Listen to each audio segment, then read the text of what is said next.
What's happening, everybody? Thank you for checking us out. I'm GB. I got Coop and Brian with me. What's going on, guys? We're back. What's up, man? Good to see you guys. This is a Sports Counterpoints podcast. Today is November 14th, 2023. Man, we've been doing this for a while. It's good to be back. We'll be talking about the NBA. I got a theoretical question for these guys. Talk a little bit about NCAA football. Got to talk about the league and the NFL, and then we'll wrap it up. So we'll get to it, man. Starting with the NBA, quick check-in. Like Brian said, it's fight night in the NBA right now. But I guess apparently Gobert get around people. He rubbed people the wrong way, man. Just like he did that microphone back in COVID. So, do y'all what y'all thought? Y'all see what happened? That boy Draymond had that boy he had him like Debo, bro. From work, so I didn't see it live, but I saw the replays. And Gobert ended up not even getting kicked out of the game, right? But it was real clear what he was going over there to do.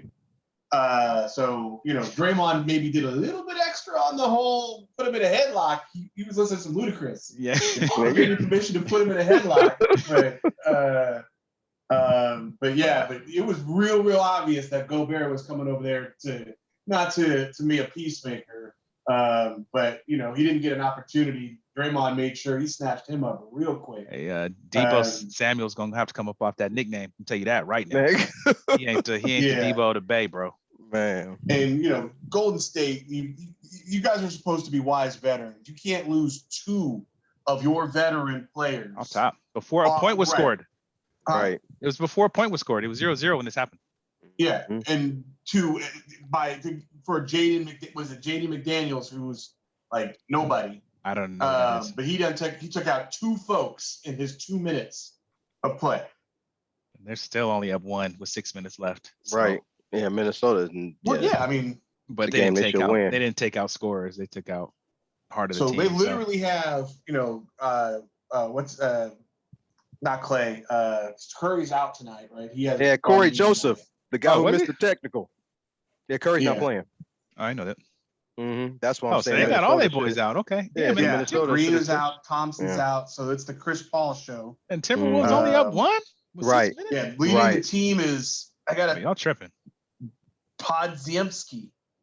Is leading the team with 20 points. Brandon Podziemski. Real quick shout out to Jelani. Always try to tell me Kuminga's good. He has 5. Yeah, 5 points. Yeah, Curry's gone. A whole bunch of other people are gone. He has 5. Continue. Go ahead. That's a hard 5, man. Yeah, okay. He was taking it to the cup, boy. Every Warrior fan tell you he's a baller. Not seeing it, but go ahead. Continue. He's only got 13 minutes. Continue. Podziemski had 33 minutes. Ain't that the little dish that proves with my point. Potatoes in it? Oh, that's a pierogi. Right. That proves my point, Brian. He can't get minutes and all these players are gone. He just proves my point. Everybody's out. He's still deep bench. That's hard to argue. That's hard to argue. Lakers are up a lot on the Grizzlies. We're up like 20-something. They got to keep it, though. We'll mess around and win by 2. And the best part about it is all those who – I got a few new subscribers of Peerless One Sports. We had the over 110.5 in the first half. Cashed in. Thank you, whoever, if y'all listening. Yeah, hopefully, maybe not. Who knows? Yeah. Or if y'all bought that pick, because that's we had more picks than that today. We're on a good heater today. That's right. Good heater. But Brian, I didn't mean to cut you off again. I'm sorry. I just had a tidbit to put in there, but go ahead. No, man, that's all good. That sounds like good news. The Lakers are actually winning the game too. Shout out to all my Laker fans that watch this podcast. Shout out to you Warrior fans too. We love you guys too. But Kings fans too, man. Okay. Oh, okay. We'll go with the Kings fans too. But I tried to catch you. I tried to slip in. It's a little bit rougher. I mean, he's happy that they listen, but he ain't nice. He's still. The Kings are going to win the championship, and he'd be like, if only Luke Walton still sucks. Like, he won't even be associated with the team no more. Oh man, Luke Walton horrible coach for the Sacramento Kings. So let me tell you something. So Minnesota's up 3 now. If they lost this game to the Warriors, would you be shocked? Because I wouldn't. No. Okay. Yeah. Because they're a very, very talented but dysfunctional team. Yeah, I'm with Gobert is. He is a force, both on the field and in the locker room, both bad and good. Yeah. We're talking. Lakers up 18 right now in the third with 6 minutes to go. They'll win by, like Glenn said, 5-2, 5-4, something like that. We'll mess around and lose somehow. So hopefully, don't play. LeBron James, he won't be logging many more minutes. You know, he only plays like 21 minutes a game. Right. I say 18 points in a lot. Clippers are up on the Nuggets by 98, 3 minutes left. So we'll see what happens there. Y'all got any other thoughts about any other NBA teams? Well, there was a big fight, or not a big fight, I guess, but it was a fight in the Laker game too, right? So Davis squared up on Bane. No one got kicked out of that game. But, hey, Anthony Davis, I love. Hey, did Anthony Davis throw a punch? Well, no, because he didn't have a broken hand. Okay, exactly. You don't need to do none of that, bro. There you go. Please. There you go. Please. Bro, we'll shout. But, look, I mean, high-level views of what's going on in the NBA. It's starting to kind of take form a little bit. I actually sent you all a clip of Steph Curry explaining the that was great in-season tournament. It was actually pretty good, concise, very simple. But the short of it was there's 6 groups, best record from each group, and 2 of the next 2 best records across everybody go into a bracket. If you get to the Final Four, you play 2 games. And if you get to the championship, you play another game. Yep. All the ones that missed games because they didn't make it that far make up the games later on. Yeah, play another games. Yeah, that was the easiest, most concise. Very Steph Curry of him too. Very Steph Curry on with the explanation. Kind of speaking to that, man, because I think Steph is one of those guys, and there's a few other guys. Shout out to Sandy, one of my homies at the job. She mentioned this to me, and I was walking by, and I was talking to her, and I was like, "Dang, it's a good point." She kind of just talking about role models in sports. And, do kids look up to these guys, and kind of how do people look up to them? We kind of just had this conversation. So when I was talking to her, I was like, dang, I kind of want to pose this to the guys. And she mentioned it specifically for the show. So shout out Sandy. But I wanted to just get you guys' thought. I remember the first thing I thought of was Charles Barkley with "I'm not a role model." He was correct. Right. And I kind of felt like that too. And, me growing up, I had family, I had you guys, I had my parents, I knew doctors, lawyers, etc. Blessed and privileged. I'm not going to front on it, thanks to my parents who hooked it up and put us in those situations. But I never really looked at athletes as anything beyond the bread and having good ability, right? So, but you guys as parents now, Coop, you're refereeing, you're around youth sports a lot. Just what do you guys think about that? Do these guys count as role models? Do they have that impact? What's the deal? Look, I'm with you, and maybe you be as well. I never looked at an athlete as being my role model. I looked at them for what they are. And maybe because, I don't know, maybe I was not close to being close to really knowing them or in their family, but being around so many guys who are athletes are really good at what they do, that played in college and played pro basketball, that they have a lot of flaws as people because they're regular people. They're just very talented in what they do. So I've never looked at them as role models, but at the same token, there are a lot of kids that do. And being that I referee a lot of basketball games and I'm in the Bay Area, of course, a lot of these people, I mean, you might not want to believe it, but a lot of these people, they try to be Steph Curry on the basketball court. And, I've had conversations with a couple of these kids to let them know, look, Steph Curry is his own guy. There's nobody like him. Don't try to be like him. Be like yourself. You know what I mean? There's people that try to shoot like him, do the things he does. They make a lot of turnovers. They play sloppy, they want fouls. They didn't get fouled. They were just, sloppy with the ball, blah, blah, blah. And they think they're in the NBA because they see Draymond. All these people talk to referees kind of any kind of way. And I shut all that stuff down. So, yes, I think now more than ever with YouTube and social media. I was wondering about that. Yeah. How social my media God. impacts. Yeah. They talk about that on the bench. They talk about that amongst themselves. They're looking at it on their phone, but in between games, they're like, hey, you see this, whatever. So they're trying to do the moves and not understanding what James Harden does, and a lot of times what Curry does are travels. And then when you call them, they look at you, look at their parents, look at the coach as if the call is wrong. And this is not the NBA. This is not for entertainment. It's not for money. It's not for show. This is pure basketball. This is basketball in purest form. So it's not, entertainment, I would say, like the NBA is. So yeah, they definitely look up to these kids, to these players. And the main ones I see is they look up to Curry. They look up to Draymond. They look up to Tatum. They look up not really to Giannis and not really to LeBron. I'm missing one more. They like Jimmy Butler recently. There's one more guy I'm missing though. And you're speaking specifically to the athletic portion of it though. Like they're trying to be like the player on the court, not necessarily their they're not really talking about them off the personality court. Attributes. Right. B, what do you think? Yeah. I don't think athletes are any kind of a role model. And I think that if your children out there are looking to athletes instead of other people in your world, in their sphere that they're closer to as athletes, as role models, then there's probably some mistakes made.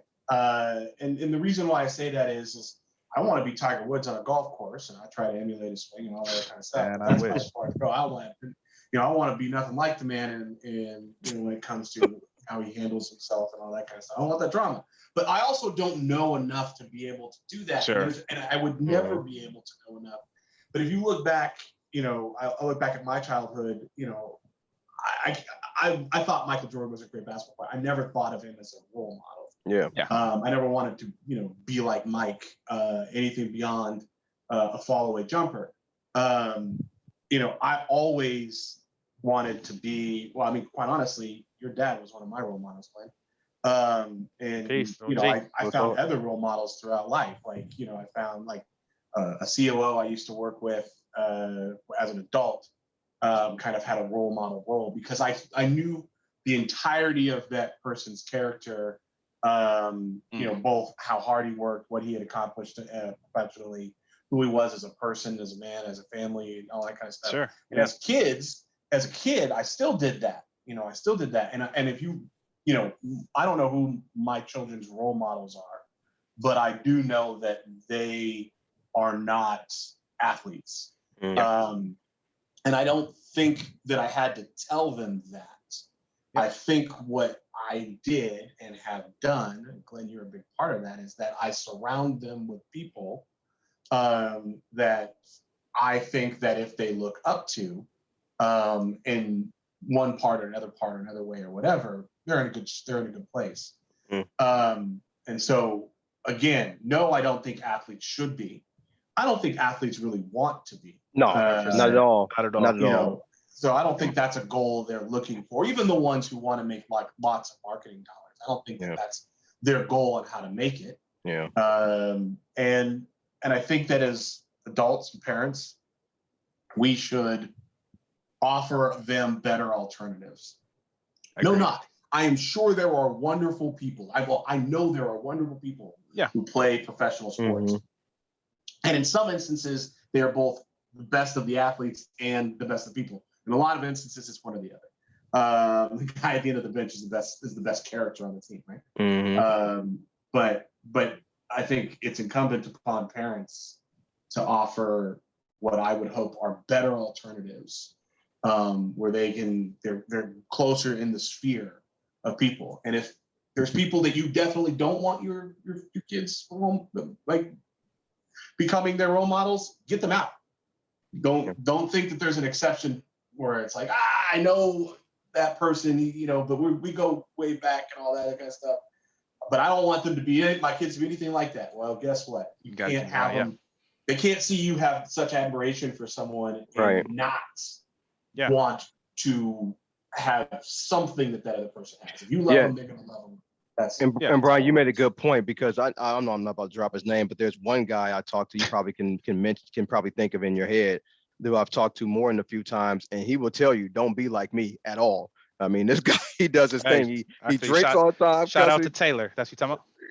No. I'll text him later. Tell him to watch. But he'll laugh at that. But that's a good point though. But plus for me, like when I go to games, I think you guys know the jerseys that I have. These guys haven't played in 25 years. I don't wear jerseys of people who play right now. The very first jersey I owned, the very first jersey I owned, you guys don't know this, was Steve McNair when he was with the Oilers.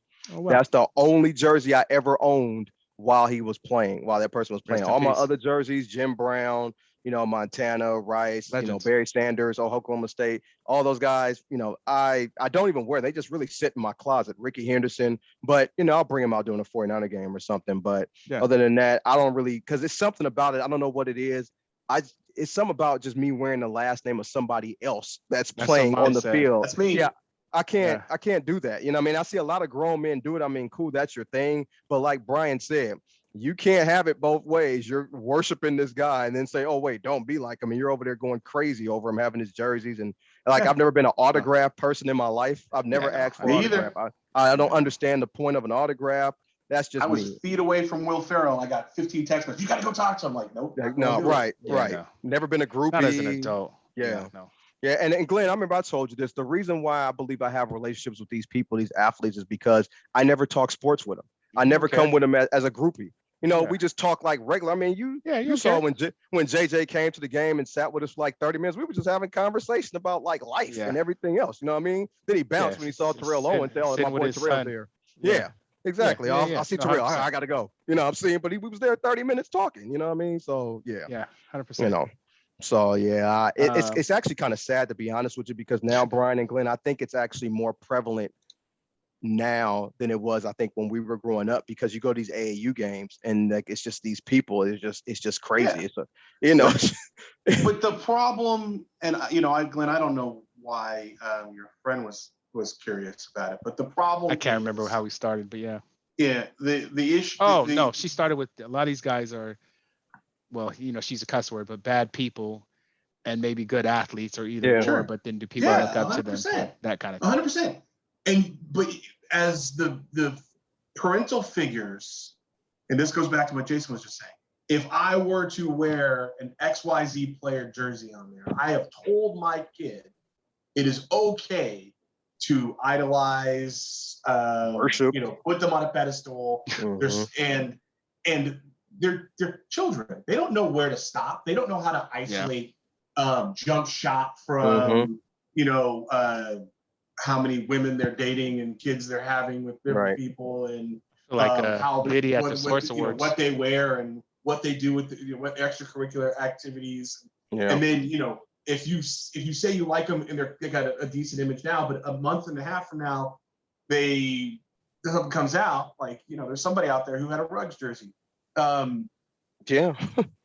you can't, unless you really know who they are, why would you put that stamp on them? That's funny. This is usually I'm playing Suge Knight at the Source Awards. I feel like Diddy this time. Yeah, I'm the producer they were talking about, wearing the jerseys and doing all this crazy. I didn't think about that when I was talking. We just want to have fun. Well, I'll be in Miami at the game. I'm either wearing a Tim Brown or a Charles Woodson. So there you go. But for me, it's about the history of the team, the history of the game, and what that represents. In a lot of ways, the jerseys I buy also stuff that I think my dad would have been like, oh man, like a Cliff Branch jersey. Average person's not going to know who Cliff Branch is. Yeah, but it's really an ode to my dad and what the history of the team means. But at this point in time, this far removed from when Cliff Branch played, we don't know enough about him to say anything bad. I don't know. But when you buy a rookies jersey or current stars jersey, we know a lot. Yeah. Well, it's not a matter whether you don't know enough, because they can do something tomorrow. Oh yeah. And you just put a stamp of approval on today. That's a good point. And so, like I never did that. Real talk though. Jerseys. I think you guys are role models too, though. Seriously. I mean, shout out really to Pops Glenn, to Pops and Uncle Ron. Seriously, Uncle Ron and Pops, straight role models. Seriously, you know what I mean? Yeah, and that's why I said when I started, like I had y'all, I had my dad. Like as a young guy, you guys aren't much older than me, even though I joke a lot about it. But you're old enough that I got to see you go through high school and do things, and go to college, and watch and see, from a close range. And then y'all are my brothers, and I have my dad and my mom and grandma, and even my sister to a degree. I know we're younger, but like just the impacts people have. However, I do wonder about that, because a lot of stuff we're mentioning is for us who had parents, role models, etc. And I think about kids who don't have that access.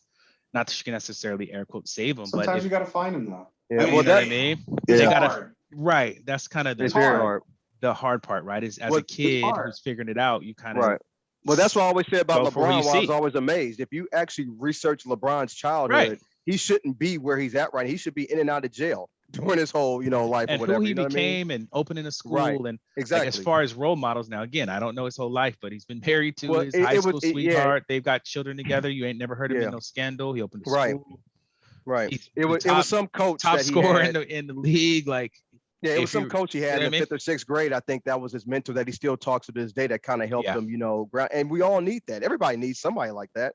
But but the whole thing about, to my point, he's super. If you took 1 million athletes, you're going to find one LeBron. Yeah, which is exactly why you should leave all athletes alone. Right. Because the law of averages suggests you are the person you're going to make a role model or idolize or whatever it's going to be. Or even talk to Alyssa. Listen to this. Don't touch that. Yeah, will not be LeBron. Like the law of averages 100%. Yeah, correct. 100%. Yeah, that's a good I think question. you guys said it well, because I don't think they want to be role models, right? They just want to play sports and get paid. Yeah, they want to make work on their brand and be left alone. Money. I mean, I think all of them would love for their personal lives to stay personal. I mean, I'm in this with a joke, but I mean, imagine that Dwight Howard jersey you got, him being the guy he was looking up to. Pause. I never got that though. Pause. Oh, looking up to. Oh, y'all, you're funny. You're funny. Yeah, so that was cool. I just wanted to get your thoughts on that. You're funny. Man, that's all right. Cool. Good question, and shout out to Sandy. So I'll send this to her so she'll check it out tomorrow. But word. All right, so was that. Sliding over to, I guess it's funny because all this role model stuff. We talking about the NCAA and Jim Harbaugh, who I was ready to be the coach, man. But now with all this scandal stuff, I don't know. I'm a little nervous about him. Hey, man, AP's doing his thing, but all jokes aside, what do you guys? I kind of know about it. They said he was like, they had people stealing signs, basically the same thing the Patriots were doing, right? All them years. Said he was stealing signs, had an improper advantage. And, so he's suspended for the game, but not practice or something? 3 games. With 3 games. Including the Ohio State game in the season, but he's suspended for the game. There's an appeal that's going to happen, and they're going to court actually about it. And, and I'll just, look, I know about a little bit more probably than the average public, just because I put a little bit more time into doing research. Not much more. Not fair. And I just don't see why this was ever a problem. Like when you got, Michigan, Wisconsin hate each other, Wisconsin players coming out saying this is just called scouting, because the reason why they thought it went over the line was because one of the player staff would go to other games and sit in the crowd and watch. I don't care. Right. I just don't care. But the Harbaugh issue, it is very, very shady what the Big Ten did to him. They did it on a holiday weekend. They did it in a way that they knew that he couldn't get an appeal heard prior to the first game. There's no doubt whatsoever that the timing of it was done to limit their options to thwart it before it could happen. It could start. And it's also not a coincidence that they did it for 3 games, which was the end of their regular season and not the playoffs, because they don't want him to be out of the playoffs, because the Big Ten starts making a lot of money once they start playing in playoff bowl games, and they didn't want to make their money go away. And it all feels disingenuous. I think the school is going to make a huge mistake because they pulled that away. And if I'm Harbaugh, I'm absolutely talking to the Raiders and other organizations about where I may want to go next. If I'm the Raiders, I'm not concerned about this scandal because this is not something that happened in exactly. NFL. Don't tell you. But I'm probably interested in a low cost and seemingly working quite well alternative in Antonio Pierce. The worst thing to happen to Jim Harbaugh's job prospects was Antonio Pierce winning 2 games in a row. Yeah, kind of, bro. Real talk.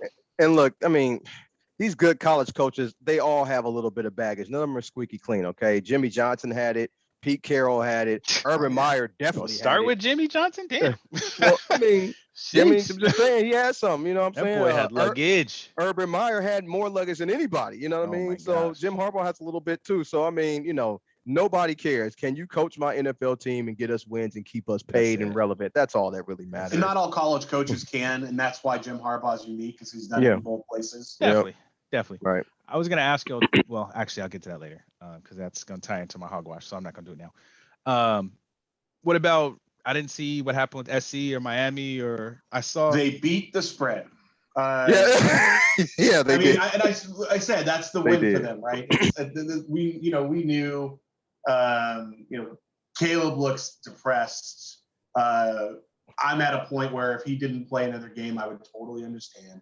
They can't go to the championship, and unless their bowl game, I think I said this on here, but unless their bowl game is against North Carolina, there's no reason for him to play in a bowl game. And the best bowl game that would make more money than playoff bowl games is USC versus because every single person would want to watch that because that's what makes games quarterback play, and they're the top two. But other than that, SC, their season ended. The Grinch, right? The Grinch that stole the season. They finally got rid of the Grinch that stole the season with when they fired the defense coordinator last week. Yeah, Miami beat the spread too against Florida State. We were 14.5 point underdogs. Miami, they started the final score 27-20.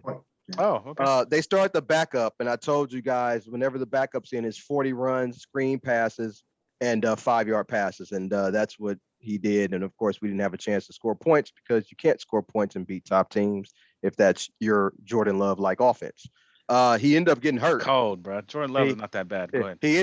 Yes, he is. And then he ended up getting hurt, the backup quarterback. So guess what happened when the backup quarterback got hurt? They brought the starter back in the game, who's thrown 10 interceptions the last 3 games, which is the reason why he was benched. And guess how he ended off the game? With an interception in the game. He put his best impression of Zach Wilson. He just ended the game with an interception, and he was 2 for 7 with an interception, and game over. Football games, man. I was gonna say, I actually watched Zach Wilson, so I got some comments on that later. But go ahead. Oh, I do too. Can't wait till we get to that one.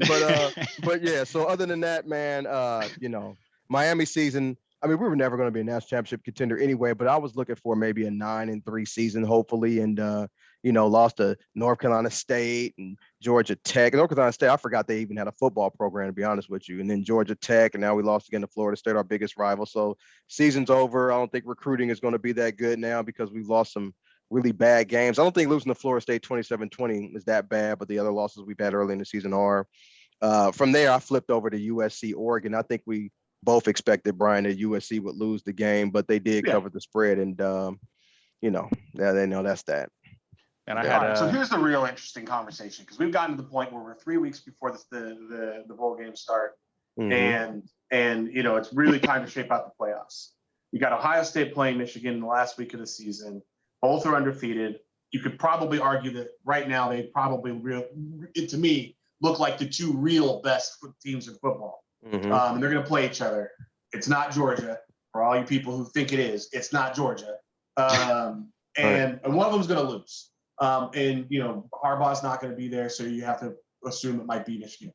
Does a 1-loss Ohio State or Michigan team make the playoffs over Florida State and Washington, who are currently undefeated, and there's no reason to think either one of them is going to lose for the rest of their season? Or 1-loss Oregon, who lost early and only lost to Washington, or Texas and Alabama, who they want in for TV rights. There's 5 teams there that a 1-loss Ohio State or Michigan team has to get ahead of to stay in the playoff picture should they lose the last game of the season. Historically, if you lost the last game of the season, you would drop 4, 5, 6 spots, and then you could get back up. Right. But in this instance, they're going to lose right before playoffs. So lose 2 games back to back. I think, this is my personal opinion, I think the loser, if Michigan and Ohio State go into that game undefeated, which I think they will, the loser of that game is out. And I think the winner of the winner of the Pac-12 championship, assuming Washington and Oregon stay undefeated and they play each other, I think when the winner of that game gets in. I really do. And I hope that happens. I really hope Oregon and Washington, because I really would like to see Oregon or Washington be in the playoff. Even I'm not a Pac-12 guy, but it would be good to see. It won't be in the Pac-12 by then. Exactly. The season will be over.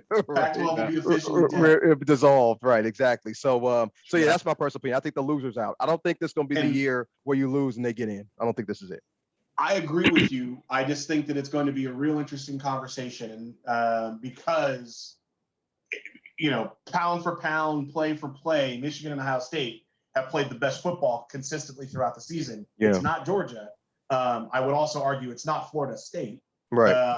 And Florida State has an advantage. Oregon have played really well and actually probably played the most good teams throughout the season. So I would hope it would be Washington that gets in. It still will be interesting because this is kind of the reason why they're going to have to change the playoff format.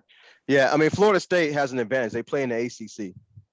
So, I mean, they just do the Clemson thing. That's a pretty big advantage. I mean, I would also argue that playing the SEC where they don't play anyone ever is also, a pretty big advantage. But the thing is, though, I don't really think the Big Ten is a good conference. I really don't. I just think they have two good Ohio teams. State and Michigan State both play in it and play each other. Right. Whereas they play each other every single year. Whereas Georgia gets to coast through and play, the Barber College in Athens. Well, and remember I said Alabama's going to have 3 losses this year. They have 2 already, so I don't think they're that good. They have one, but Alabama has 2. They lost twice, right? Oh, they have one. Oh, okay. All right. It might be coming. The only thing that they lost to is Texas. Texas? Okay. All right. So we'll see. Oh, real quick, Brian. So they will have 2 because they will lose to Georgia. Yeah. Yeah, they will lose Georgia. Yeah, they'll lose Georgia. What was you gonna say, Coop? A few weeks ago, like maybe 3 weeks ago, somebody asked me at the job, they've been into college football. They want to know, because we've been watching college football a pretty long time, who are your top 5 college quarterbacks ever? I don't know if you have one. You don't have to let's name think them. About that. Come back to me next week. Okay. That's the next week question. Otherwise, I'm just going to give the ones that are like easy to think relevant. of. Okay, I got you. Yep. No problem. No problem. Yep. All right. So segueing, I'm actually I'm gonna be in Miami to watch the Raiders play the Dolphins this weekend.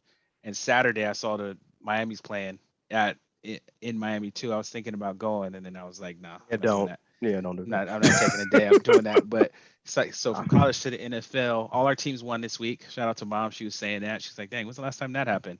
All our teams won this week. Didn't it happen the second week of the season? Or it happened like 2 or 3 times this season. Didn't we all win the first game too? Yeah. It happened 2 or 3 times. I know we didn't. Okay, then it wasn't that. It was like the third week of the season. Our first win was the week that all 3 of us won. It happened 2 or 3 times this year. Yep. Yeah, so it's probably 3. Yeah. Word. Yeah. So we got all teams won. I don't know. Let's start with whoever, man. I'll go last. We got to go with Josh Dobbs, man. I told you that. I like that pickup. I like dude, man, and I don't think he's getting enough credit. And real quick before you start, Baker Mayfield, after beating the Raiders after 3 days, was the best ever. Everybody loved him, even though he lost the next game and they were quiet. Dobbs is actually doing something that's kind of impressive, coming off of being in Arizona, not really being appreciated, still playing hard for them, and damn near win them a couple games they shouldn't have won. And then goes to the Vikings and wins games. Don't know the players, never taken a snap, comes in and wins the next game. I think he's got to get more props. But what do you mean? But look, they only scored 3 points in the second half, but Jameis Winston was playing. So advantage Dobbs. Go ahead. Hey, Brian. I'm gonna be honest. I don't care. You won the game, bro. If it didn't matter how you won the game. Look, my appreciation for Josh Dobbs is definitely gone up because he's doing it. I do think that there's a weird storyline kind of lurking in there. They're really trying to play up his intelligence. He's exceptionally smart. Yeah, he's a rocket scientist. Level. Yeah, but like literally. Talk about how he's a rocket scientist. He did an externship for a month at NASA. Got to see a space shuttle launch. This is all wonderful. It just a little bit. It feels a little bit icky because they're piling it on a little bit too much. Yeah, overselling. And he's a black athlete. And it's like you have to be a rocket scientist to be appreciated for being intelligent. There's literally nobody else that can say the same thing. Right. Black quarterbacks never make stories for how smart they are, and there's plenty of them who've been plenty intelligent. Yeah, interesting. But they're quick to jump on the stories about Kyler Murray being a fool. Well, he don't watch film. But anyways, I'm really happy to have Josh Dobbs on our team. I don't know what we're going to do with Cousins. All signs point that we're going to re-sign him. I hope if we do that we sign Josh Dobbs as our backup because it's clear that we're going to need one and want one. And he has proven that he's somebody that you want on the team. The team has rallied around him. And he still has not figured out all of their names, but they have nothing but good things to say about him. But anyways, going to the game talking about the game, I was happy that we won this game. I have a lot of Saints fans in my world as a Creole person. I know lots of Creole people in Los Angeles. Every one of my Creole friends and family are all Saints fans. It's a little bit blasphemy for me to be Creole and not be a Saints fan. So it's nicer to have this as a win. The team kind of fought their way through. I definitely think we got to start looking for a new kicker. Our kicker is just too much of a liability. It's too many times that his missed field goals in the middle of the game get overlooked because we find a way or whatever. But he is a liability every single week for the last 2 seasons. That was Daniel Carlson at one point. Yeah, the Vikings. He's a cardiac kicker, I think we got to figure something out. That being said, we are now a playoff team. Playoff team. Yeah, bro, telling you. And while we still have no running game, I mean, Ty Chandler led the team with 45 yards. Josh Dobbs was second with 44 yards. That shows just how impactful Josh Dobbs' presence has been. The plays he can't make with his arm, he makes with his feet. I find these games interesting. I find them stressful, but all good games should be. And I do not think the Vikings are a good team. I do not think they're going to make a deep playoff run, but I am thankful that they are making it so that I want to and can watch Viking football games week in, week out. I think Josh Dobbs is going to continue to find a way to win. And I'm really looking forward to this game because I think that the guy that Russell Wilson was prior to real recent, he's playing well, but I'm just saying prior to real recent, is the kind of guy that they think Josh Dobbs might be.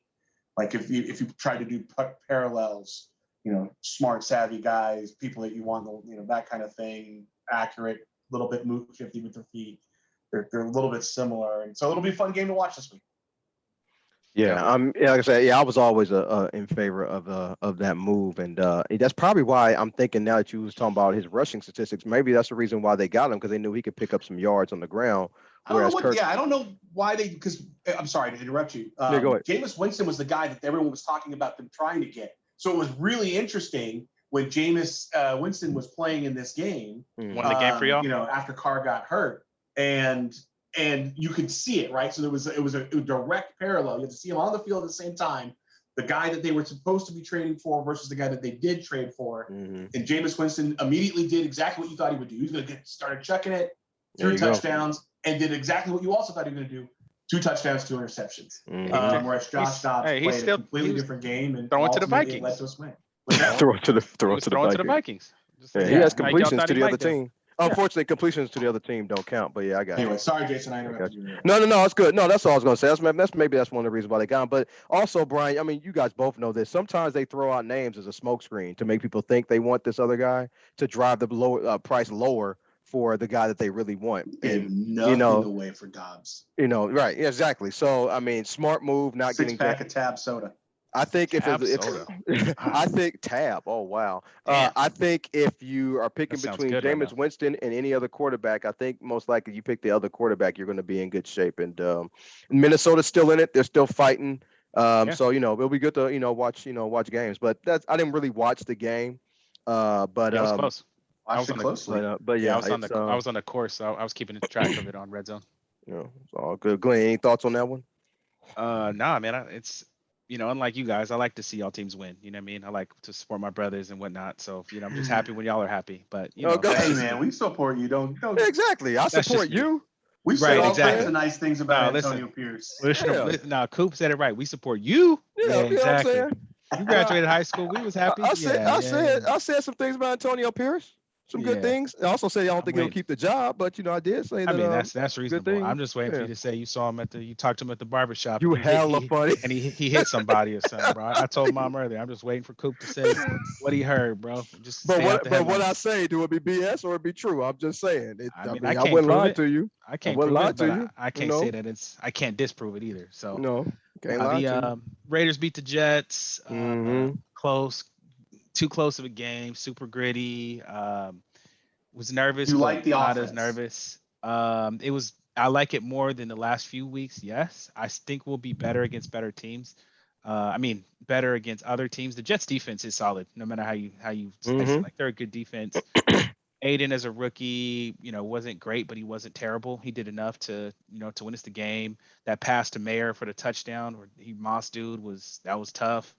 Josh Jacobs got rolling. I don't know. I kind of like the identity.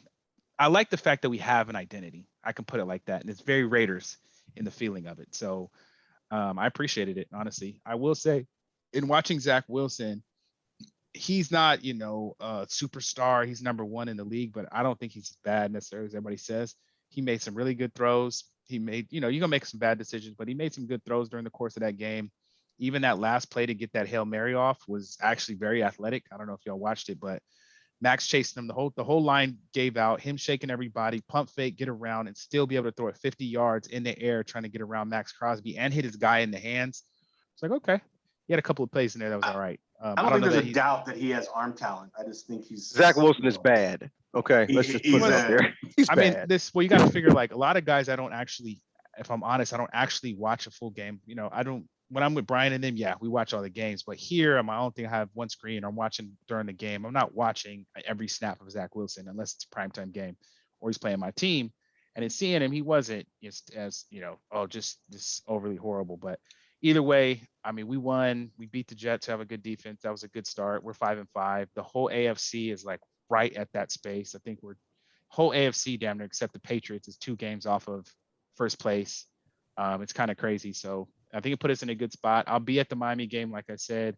When I bought these tickets, soon as once I saw the schedule, I never had any intention of thinking we were actually going to win the game. I was just going to have a good time and hang out in Miami and represent and be at the game.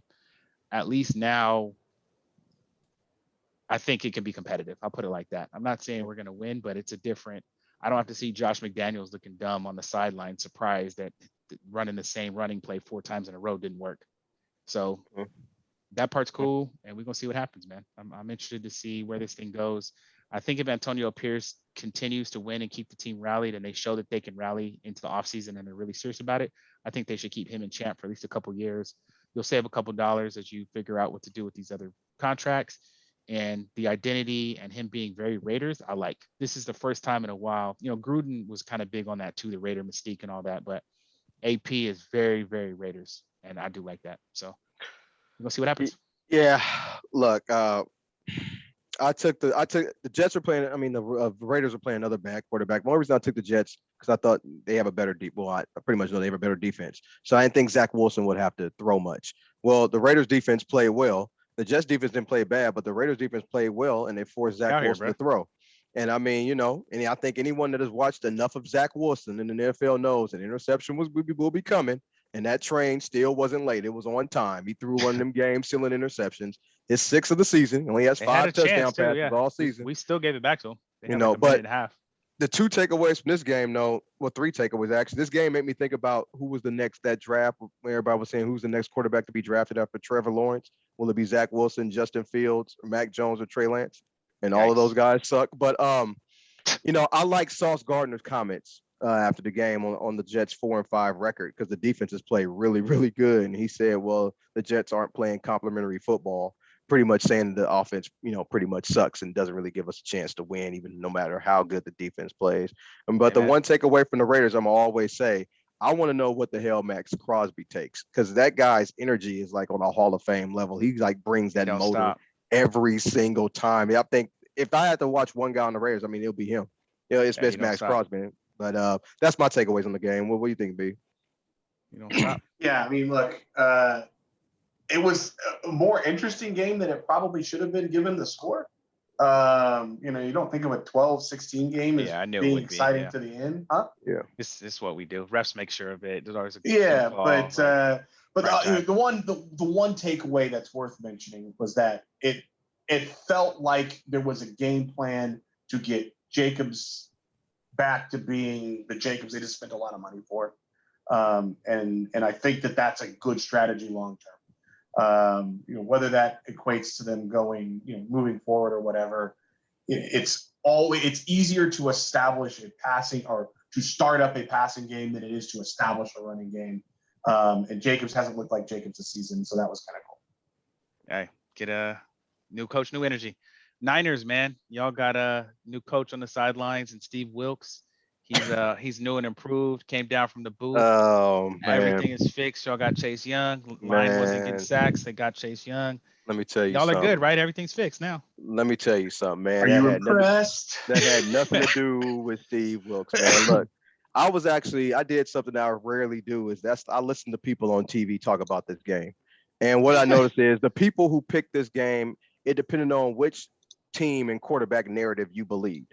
There was a narrative, the narrative is the 49ers are defensively led, which is not true. They're offensively led. They're number one in NFL. And the narrative is that Trevor Lawrence is better than Brock Purdy. And I outlined last week, he's not based on all these statistics. So I said Jacksonville was led by their defense because, they've generated a lot of turnovers.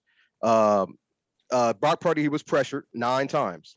And he was pressured 9 times. That's the 8th, and he has the 8th highest pressure rate in the NFL, which Glenn always alludes to, and I do too. Our offensive line just ain't that good, but he's only been sacked 15. He's only been sacked 15 times, which is the 3rd fewest in the NFL. So he avoids sacks pretty well. But it didn't happen against Philly last year in the playoffs. But anyway, Trevor Lawrence has more turnovers than touchdowns. People who wants to put him in the top 10, all these quarterback ratings, top 10, top 15. I guess you got to have blonde hair and be tall for people to like you, but he has more turnovers than touchdowns. Historically, we're the Titans. Historically, it's worked pretty well throughout. Yeah, real talk. And then sunshine. And then when Trevor Lawrence is pressured or blitz, he's 34th out of 35 quarterbacks in the league. So he's pretty much terrible. What makes this loss concerning to me, if you're watching Jacksonville, is like they were coming off a bye too, just like the 49ers, and they didn't look good at all. They had all sorts of problems. And I heard some people talk about, he doesn't have weapons. And I'm sitting there like, wait, hold up. He got Calvin Ridley, Christian Kirk, and Evan Ingram. These are legit NFL players. And I'm seeing CJ Stroud throw to some guy named Tank Dell, who I thought was a 320-pound defensive tackle. Some guy named Nico Collins, which sounds like an alias for somebody in the cartel, in the drug cartel. And then somebody named Noah Brown, who was probably an intern for the Texans, because I don't know any receiver. Noah's good, man. Yeah, I've never known any receiver named Noah. So I don't want to hear about he don't have any weapons. You just gave an Ohio State quarterback props. Who?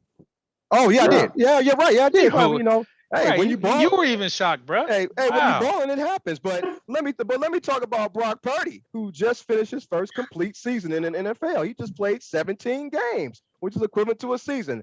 Let's go over stats after 17 games. 68% completion percentage, 4,183 yards, 31 touchdowns, 8 interceptions, and 8.9 yards per attempt with 110.6 last couple weeks. Yep, and 110.6 quarterback rating. You're right. 5 interceptions last few weeks.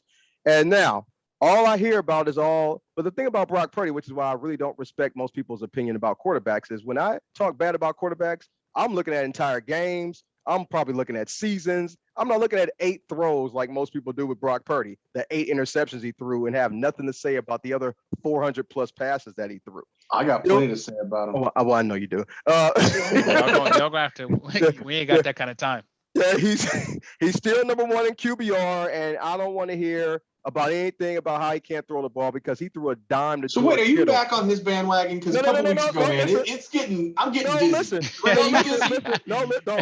Let me conclude it. Okay. I take Dramamine, bro. He probably threw the best pass of his career when that pocket collapsed on him and he threw that 40-yard dime to George Kittle. I mean, that was a really beautiful pass. Now, I'm not saying this because I'm being a homer, and I'm not saying this to tell you that Brock Purdy is very good. That was a nice stiff arm that George Kittle threw too to get the defender. Hey, man, you do what you got to do, man. Devontae Adams way. But the thing is, I'm not saying that Brock Purdy is a very good quarterback or he's going Hall of Fame. What I'm telling you is he's not as bad as what people are trying to make him out to be because of a few games. You have to look at the entire, you can't look at 8 throws. Look at all 400. Look at what he does. That's all I'm saying. The Brock Purdy experience. That's all I'm saying. Right. I'm not saying he's great.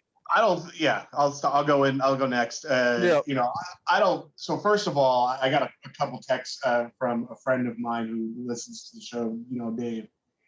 He's like, if I hear Coop say anything bad about Brock Purdy and the 49ers are the best team in the NFL, I'm like, first of all, they are not the best team in the NFL. This is one win against a team who could not beat anyone this season. If you look at who Jacksonville has built that record on, it is garbage. Yeah, they beat nobody good. From end to end. So, this was not a game that the 49ers should have even had to think about worrying about winning, and they didn't, right? They played well. They played great.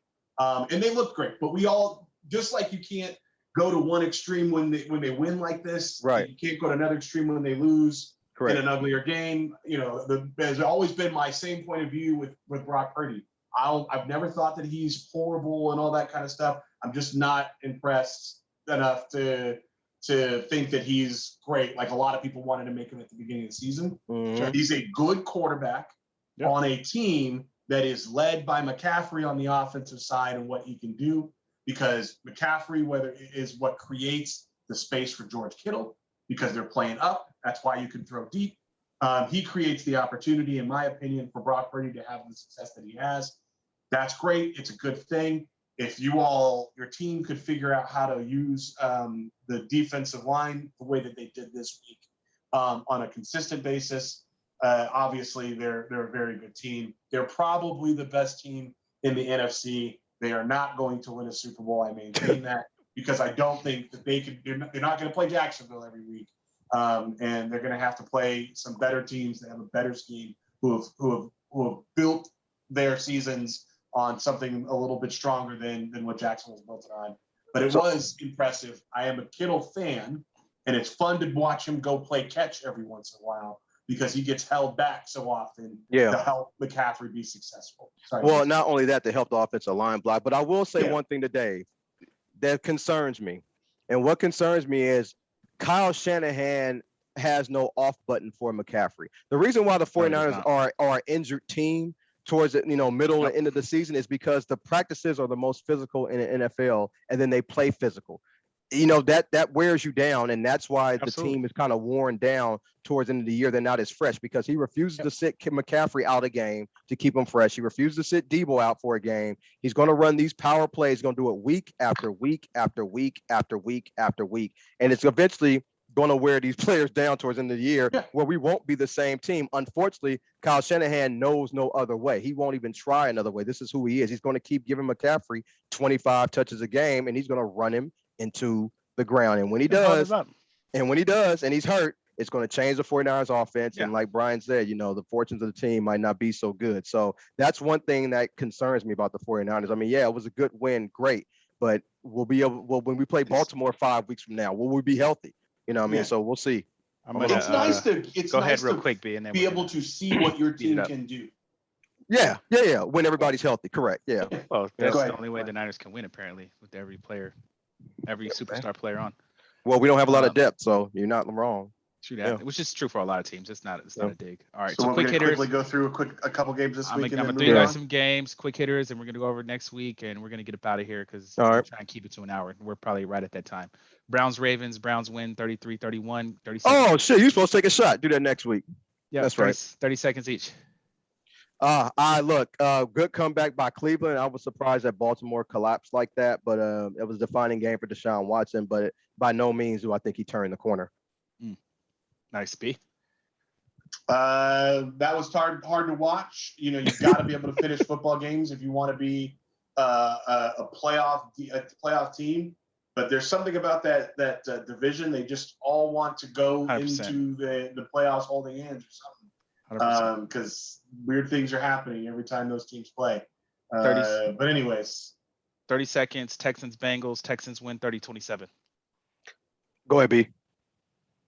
I mean, give it up to CJ Stroud. There is an argument that should be listened to that he is playing the best football of any rookie that we have seen in our lifetime. But I'll just go, just to keep it macro, 10 to 15 years. The Loves, Lux, these folks, but his numbers are outstanding. There's an argument for MVP. I find it weird that there's less people talking about his huge numbers than we would be talking about if it was a Lawrence or a Baker Mayfield or a Mayfield or Luck. These kind of anointed people. Stroud wasn't anointed, but he's playing outstanding football. I'm not sure. I never gave an opinion on him, and I don't know where I was before with him. but he's impressive now when I watch him. He's balling. Cool. Yeah. I mean, he's balling. I mean, I got to give him. I'm not gonna go too long, but yeah, he's look, he didn't go into the best of situations, but I think he's really been coached up really well there, and he's playing like it. He's playing good. Real quick, Lions Chargers. Lions win 41-38. Coop can't use. I'll start on this one. Yeah, anyway. Man, look, the Lions were favored in this game. The Lions have been favored on the road a couple times, and they've been covering. He's not allowed to talk about the Chargers, man. I know. That's why I said he got short time. I'm just saying the Chargers are going to be my hogwash. Go ahead. Yep. Nah, I wish the Lions would lose a game here and there. It would help the Vikings a little bit. Lions That's other than that. Have won a lot of different ways too. I respect that. Yeah. They find ways to win. Good coaching. However, different ways. Last game, Broncos-Bills. Broncos win. Oh, wait, I will say one thing. All the people that I told before the season that Montgomery was the running back that you want, he was gone, and the offense got a little shaky. He came back. He's great. Montgomery is the real running back there, not Jameer Gibbs. Jameer Gibbs is fine, but it's Montgomery.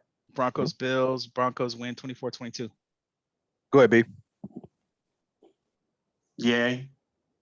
I mean, look, at some point in time, so Josh Allen is, and I was talking to a friend of mine about this either. Josh Allen is someone that I always want on my fantasy team on a league where it's 1 point for turnovers. Sure. And he's always someone that I don't want on my fantasy team when it's -3 for turnovers. And that has been the case for all 4 years that he's been a viable fantasy football quarterback. They've got to do something about that. And the other thing that I would say is it is about time to recognize that Russell Wilson has played good football all season long. Yeah, especially the last 3 games he has played well. Look, I don't have really much about this game. I only watched a little bit, but I will say that you like to talk about the Broncos?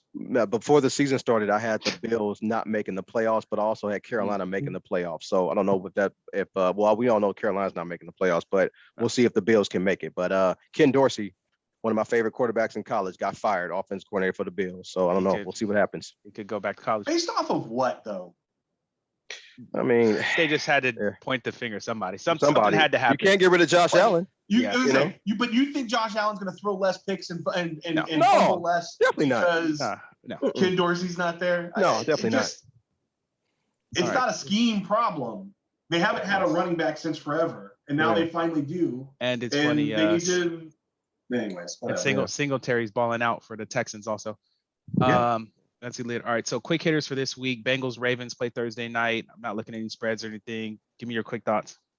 Go ahead, B. It's Baltimore -3.5. I'm going to take the Ravens. They're going to bounce back against the Bengals. I think the Bengals are playing well. So if I went the other way, I wouldn't be surprised. But I just think the Ravens are going to have to find a way to bounce back after a tough loss. So I'm going to stick with them. Look, if Jamar Chase is not playing, I'm definitely taking Baltimore. So, and plus, even if Jamar Chase plays, I'm still taking Baltimore. I think that loss last week is going to kind of sting a little bit and kind of carry over to this game for Cincinnati. Right. The other games are all right. I'm going to go with our teams. Raiders, Dolphins. I'm not hurt by your picks. I already know who you got. What's the spread? Probably 13, Brian? It was 12 last time. 12.5. 12? Okay, so I predicted pretty right. Yeah, so I mean, I'll take Miami. Only because it's in Miami and you're going to give up the 12.5. So you think this is going to be a big win? I'm not taking Aiden O'Connell in Miami. Hell no. Yeah. Beat the Jets. All right. Well, I can't be unique. I'm also going to take the Dolphins. I just don't think they have enough offense to keep up with the Dolphins once they get rolling. I don't know if the defense is playing better. If we keep it close, we have a chance. I think we beat the spread. I don't know that we win. Buccaneers, Niners. I don't know what's the line, Brian? 8? I'm just guessing. No. San Francisco -11.5. Oh, wow. I would never take Kyle Shanahan with the favorite. I would take Tampa Bay. I think the game's going to be closer than what people think. I will take San Francisco because I just think Baker Mayfield would just make a couple of mistakes, a fumble or interception or something, and help us win. I'll take San Francisco and give up the 11.5. I think that they're rolling right now. They're continuing to play teams who have built records off of nothing. They're only 4-5. But their wins are against the Vikings, who were just awful back then and still could barely beat them when they were turning the ball over. The Bears, okay, enough said, and the Saints and the Titans. I think Tampa Bay is a bad team that is masquerading as a middle-of-the-pack team. And I think that your San Francisco 49ers are going to take advantage of that. They're going to win big, and a whole bunch of people are going to proclaim them as the best team in football for another week. It's quick not note. true. Quick note, Brian. No, we play Seattle on Thursday. I think Kyle's just going to try to get a lead and get out of there, but we'll see. It might be a blowout. We'll see. Vikings Broncos Sunday night. Ooh, where at? Denver. Ooh, Brian, you go first. So it's Denver -2.5. I totally understand this line. This is probably more homer than anything else, but I think the Vikings have something good going on, and I think they're going to find a way to win the game. So I'm obviously going to take the Vikings in the points. But I think this game is going to be relatively low scoring, no quarterback with more than 2 touchdowns. And I think the Vikings will find a way to win it.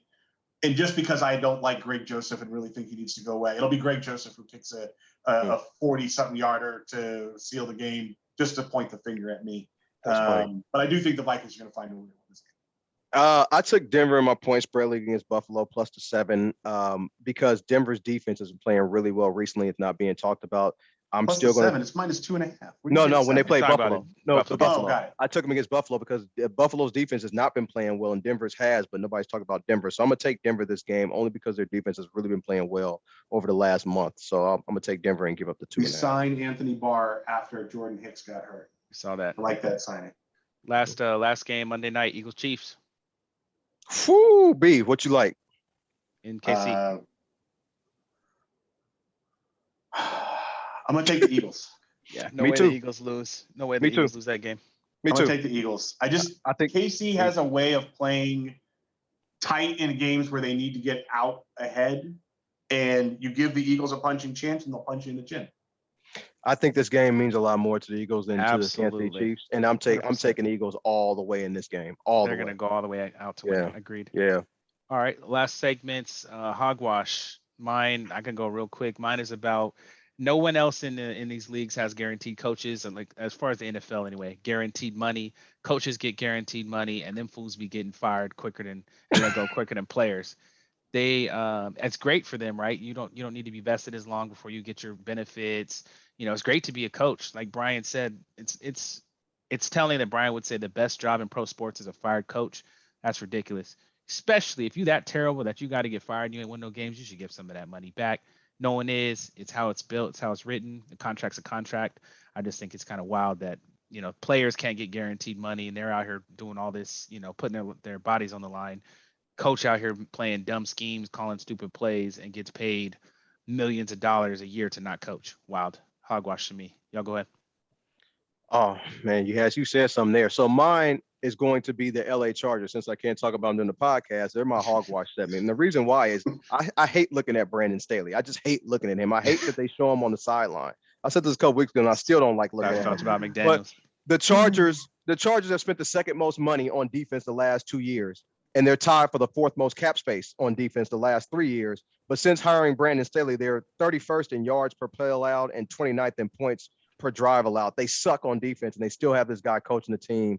I don't understand it. I watched a little bit of the Detroit game, and what I don't understand about them is like doing big spots where they need stops. Not only do they not give them, they give up chunk yards. I mean, Detroit was trying to drive, and their first play, they got 40 yards. I don't understand how that happens, and you have a defensive head coach. But anyway, please stop showing Brandon Staley on TV. Let me just watch Justin Herbert and the rest of the Chargers offense operate. Seriously, that's my hogwash. The Chargers. I try and tell you every year. B. My hogwash is the idolatry that I continue to see for Deion Sanders, even though that team hasn't won in a month. It is absolutely ridiculous. And now the cracks are starting to form. The stories are starting to come out. Dude's running a fight club in the locker room and on the field, encouraging teams and players to fight and saying that he keeps a record of who won and all this other garbage. Now 5-star players are starting to decommit. And look at their options and started talking. One just did it recently and had an article about it. But the point is that he has not won a real game since TCU. He has not won a game in a month, and folks are still, we got to vote. We got to rock with Coach Prime. He is not the only black coach in college football, folks. You are allowed to root for other Black coaches who are doing it and doing it as better human beings. And it is a bunch of hogwash that man gets, the support that he's getting for being about nobody other than himself. Must be the money. Must be the money. Women on my it's idolatry. That's exactly what it is. That's hilarious. Minute to win it. Thank you everybody for listening. That's all I got. And that's mine too. I'll see y'all soon, Miami. That's mine too. Thank you guys for listening. Pass it all through. You know what? My minute to win it is going to be about the Bay Area. I don't know if y'all have seen these videos of them trying to clean up for OPEC. So over the last couple of days, San Francisco went from the grimiest graffiti, piss, shit riddled streets with encampments everywhere to looking like Peoria, Illinois, or someplace like that. I mean, it was cleaned up. They replaced encampments with flowers, and everyone was just like, "This is crazy. We got to be able to fix this." Blah blah blah blah, all that other stuff. And still, today, one of the crews from I think it was the Czech Republic that was there to do news stories on OPEC got jacked. Oh yeah. And so it just reminds you can take the dirt off the streets, but you can't take the grimy out the city. And that's, like it is just really interesting to me what's going on there. They tried to cover it up, and the snake peeked its head out from underneath the rock and bit one of the Czech passerbys. San Francisco is got a lot going on, and they couldn't just sweep that under a rug for OPEC and Xi Jinping. Can't do it, man. Well said. Appreciate y'all for listening. Thank you. That's Sports Counterpoints. We'll catch y'all next week. Peace.